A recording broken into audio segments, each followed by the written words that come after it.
Hi, it's Luke. In this video, I will show you how to use Testing Tutor to get feedback while you are developing tests. First, we are going to go to NetBeans, study the source code, and write a couple tests. Next, we'll zip up our test package files. Then, we'll upload them to Testing Tutor and check out the feedback. Note, you'll repeat these steps each time you want to get feedback from Testing Tutor on any new test that you write for your assignment. Over in the MyDate interface.java class, this defines a set of behavior that allows you to model a date. It implements or extends the comparable type, which will allow you to compare two different dates to each other. It also has some methods that are going to return the date, whether two dates are equal, and some useful dates like whether something is after or before another date object. The concrete class, MyDateImpl, implements the MyDate interface. It's got a couple constructors, and it's got the implementations for the methods that are in the interface, in addition to some other methods like isValid and isLeapYear that allow you to determine whether or not a given month, day, year parameter is a valid year, or, for example, whether a year passed in is or was a leap year. Let's jump into the test packages now. So it's got a package named MyDate, just like the source code, and then we've got the test class named MyDateImpl where we will write our tests for this specific implementation of the MyDate interface, or the implementation of the MyDateImpl. The project uses JUnit 4. JUnit 4 has some methods that you can utilize if you wish, like setup class, teardown class, setup and teardown. These methods are used to set up code that you're going to be sharing between tests. They are not necessary to use, but you can use them if you'd like. Let's think about the method that we'd like to focus on for our sample test. Let's use the isAfter method to conduct a test as an example. We see here from the Java doc that the isAfter method compares two dates chronologically.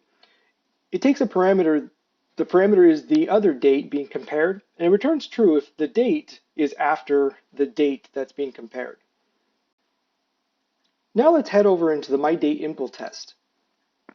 Let's create a test method for our isAfter test. I'll create here the annotation @test. I'll call the test isAfter test. We'll come back and refine that name as it's good practice to give them a very descriptive name. When I'm doing unit tests, I like to focus on the 3A pattern. That's the arrange, act, and assert. It's a great way to structure your test cases. It prescribes an order of operations for the tests. The A stands for arrange. Arrange is where you set up the test case. You basically arrange the inputs and the targets. The act is where you're actually acting on the target behavior, conducting the test. And assert is where you're checking or asserting that the expected outcomes are correct. Sometimes I put these comments in my test case just to remind me how to set up the test method. Let's make our first test case simple. We'll test whether the moon landing is after the signing of the Declaration of Independence. For this, we can declare two MyDateImpl objects, one for each date. I'm going to use the form of the constructor for MyDateImpl that takes in a string as the parameter. I've got my two objects set up now.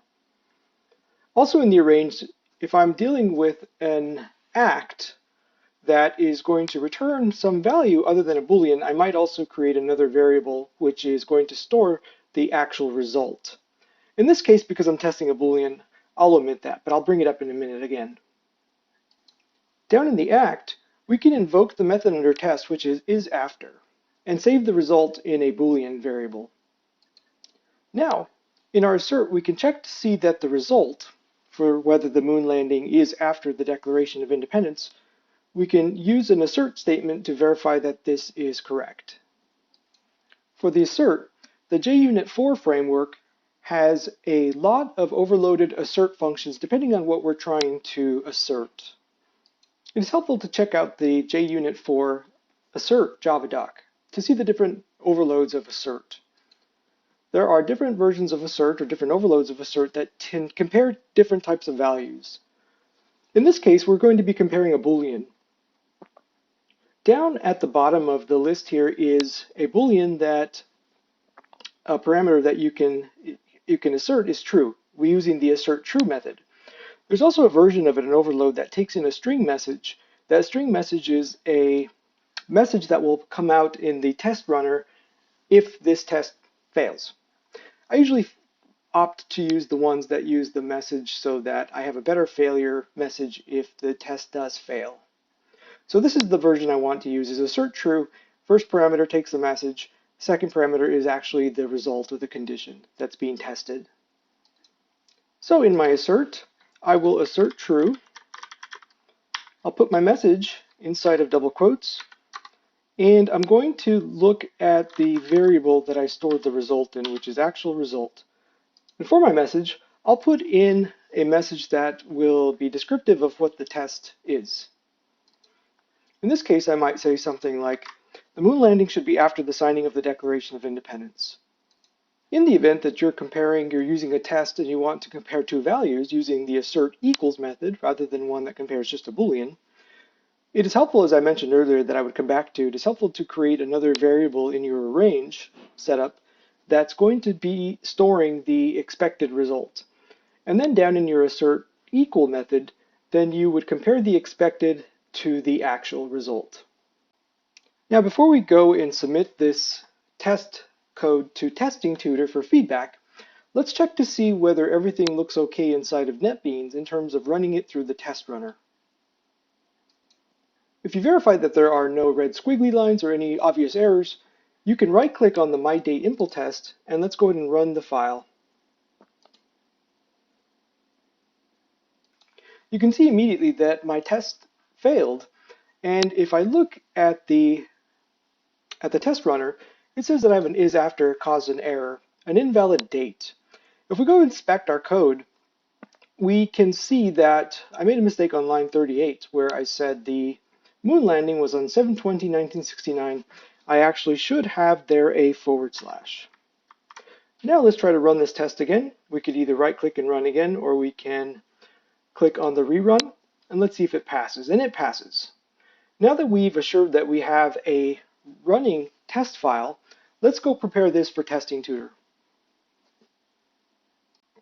So I will minimize NetBeans for now, and I'm going to navigate in my file system over to where I saved my source code and my test code. So I put it inside the Documents folder. So there's the My Date. If we go and look into this folder, we see that there is a source and a test folder.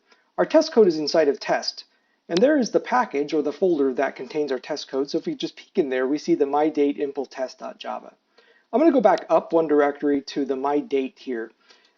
What I need to do is to zip up this My Date using the built-in Windows archiver, or if you're on a Mac, you can use the Finder to archive the file or compress. So let's go ahead and right-click it, and we will compress to zip file. We could leave it named the same thing. We'll just press enter, and now we're ready to go into Testing Tutor. In a browser, I'm going to navigate to testingtutor.org. I'm going to click Login, and I'll use the credentials that I used to set up my account. Now I'll click Login. From here, I'm going to click on Submit an Assignment. On this page, I'll see the courses that I am registered in as a student, so I'll click on my CS testing course. The assignment I'm going to be submitting for is the My Date assignment, and I'll click on Submit for feedback. On this page is where we're going to upload the zip file that we put together just a bit ago. So I'm going to choose the Choose File button, and I'm going to navigate to the Documents folder, My Date, Test, and I'm going to choose the zip file that I created just a bit ago, and I'm going to submit.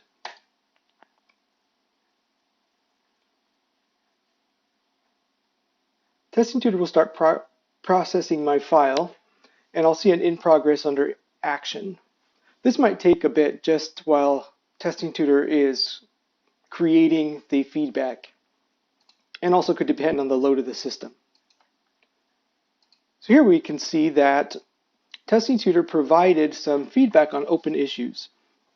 It suggested some things like to consider testing valid object constructions, also consider testing the partitions that occur after an equivalence class, and it provided some resources that reinforce the learning concepts around testing. For example, equivalence class and boundary value analysis testing. If I click on this, I get some resources that I can explore these topics further.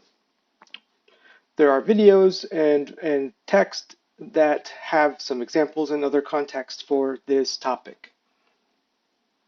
Another example is verifying stated exceptions are being thrown. The resource provides me with an example of how to do exception-based unit test. And this is the process that I will use continually to submit test to Testing Tutor for feedback. So I'll keep using these same steps over. I will take the feedback from Testing Tutor, integrate it into my NetBeans project, and then when I'm ready, zip up my test package, and then come back to Testing Tutor, and I could either click Submit an Assignment or click on Submit for Feedback under Resubmit. Thanks for watching, and good luck with your testing.